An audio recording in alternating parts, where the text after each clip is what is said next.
کریم کی جن دو آیات کی میں نے ابھی تلاوت کی ہے، ان میں امر بالمعروف اور نہی عن منکر کی تعلیم دی گئی ہے، اور اس دوسری آیت میں تو امت محمد مصطفیٰ صلی اللہ علیہ وآلہ وسلم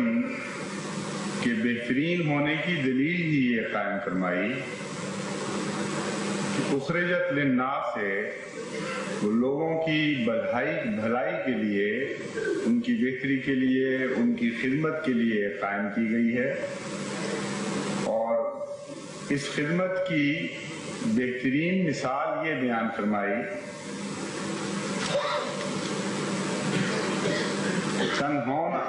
تامرون بالمعروف ہے کہ اے امت محمدیہ، تم جو بہترین امت ہو اللہ کی نظر میں، اس کی سب سے بڑی وجہ یہ ہے کہ تامرون بالمعروف ہے، تم اچھی باتوں کی نصیحت کرتے ہو،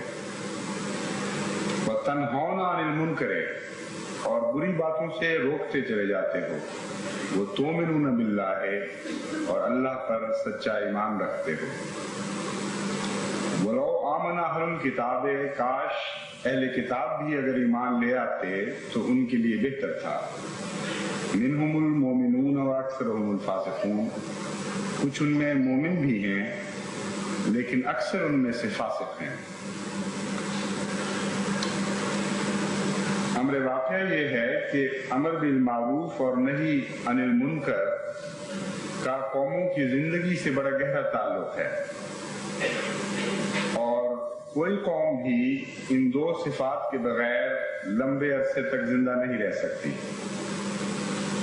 بظاہر اس میں یہ تعلیم ہے کہ دوسروں کو نصیحت کرو،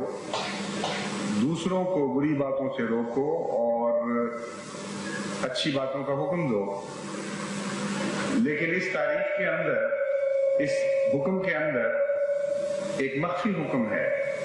جس کا اس جماعت کی ذات سے بھی تعلق ہے جو اچھی باتوں کا حکم دیتی ہے اور بری باتوں سے روکتی ہے۔ اور قرآن کریم نے دوسری جگہ اس مضمون پر روشنی ڈالتے ہوئے پہلی قوموں کی ہلاکت کی یہ وجہ بیان فرمائی کہ انہوں نے یہ کام چھوڑ دیے تھے، اور حضور صلی اللہ علیہ وآلہ وسلم نے بھی مختلف تمثیلات کے رنگ میں اس بات کو واضح فرمایا کہ وہ قومیں جو نیک باتوں کا حکم دینے سے رک جایا کرتی ہیں اور بری باتوں سے روکنے سے رک جایا کرتی ہیں، وہ بالآخر ہلاک ہو جایا کرتی ہیں۔ ایک کشتی کی مثال دے کر آپ نے واضح فرمایا کہ دیکھو، اگر ایک ہی کشتی میں ایسے لوگ سوار ہوں جو نیک ہوں اور بچنا چاہتے ہیں، اور ایسے لوگ بھی سوار ہوں جو بد ہوں اور جن کے مقدر میں ہلاکت لکھی ہو، اگر وہ ہلاک ہونے والے کشتی میں سوراخ کر دیں تو وہ لوگ جن کو بچنا چاہیے، جو نیک ہیں، وہ ان کو باز نہ رکھیں اور ان کو سمجھائیں نہیں، تو جب کشتی ڈوبے گی تو پھر نیک اور بد میں فرق نہیں کرے گی۔ بہت ہی ایک عظیم الشان طرز بیان ہے حضور اکرم صلی اللہ علیہ وآلہ وسلم کا، جس میں یہ بتایا گیا ہے کہ اگر معاشرہ بد ہو رہا ہو، اگر ماحول خراب ہو رہا ہو، اور چند نیک لوگ یہ سمجھیں کہ ہمیں اس سے کیا فرق پڑتا ہے، لوگ تباہ ہوتے ہیں تو تباہ ہو جائیں، ان کو یاد رکھنا چاہیے کہ جب قومیں تباہ ہوا کرتی ہیں تو اس وقت پھر نیک و بد کی تمیز نہیں رہا کرتی۔ بعض عذاب ایسے ہیں، جیسا کہ قرآن کریم سے پتہ چلتا ہے، جو نیک و بد میں تمیز نہیں کرتے، وہ قومی عذاب ہوتے ہیں۔ اس لیے زندہ رہنے والی قوموں کے لیے ایک مجبوری ہے، اگر وہ زندہ رہنا چاہتی ہیں تو ان کا فرض ہے اپنی بقا کی خاطر وہ نیک کاموں کی نصیحتیں کرتی چلی جائیں اور برے کاموں سے روکتی چلی جائیں، اور سارے معاشرے کی اصلاح کی ذمہ داری ان چند لوگوں پر ہوتی ہے جن کو خدا تعالیٰ اس کام کے لیے چن لیا کرتا ہے۔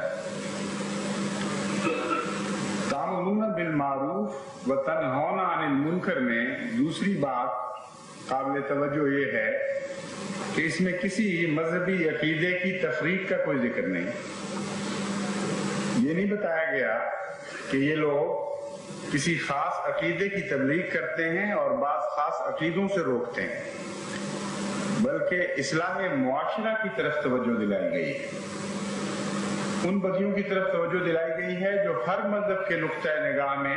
الا ماشاء اللہ بعض بگڑے ہوئے مذاہب کے بعض تصور بگڑ جاتے ہیں، لیکن بالعموم ہر مذہب کے نقطۂ نگاہ میں وہ بدیاں کہلاتی ہیں، ان باتوں کا حکم دیتے ہیں جو اکثر مذاہب کی روح سے نیکیاں کہلاتی ہیں، یعنی انسانی سطح کی نیکیاں اور انسانی سطح کی بدیاں، حقوق العباد سے تعلق رکھنے والی نیکیاں اور حقوق العباد سے تعلق رکھنے والی بدیاں۔ ان امور میں تمام قوموں کے مصالح مشترک ہوتے ہیں، ان کے مقاصد مشترک ہوتے ہیں، ایک ہی وطن میں مختلف مذاہب کے ماننے والے بس رہے ہوتے ہیں، لیکن یہ وہ قدر مشترک ہے جو ہر انسان کے درمیان پائی جاتی ہے، اور مذہب کا اختلاف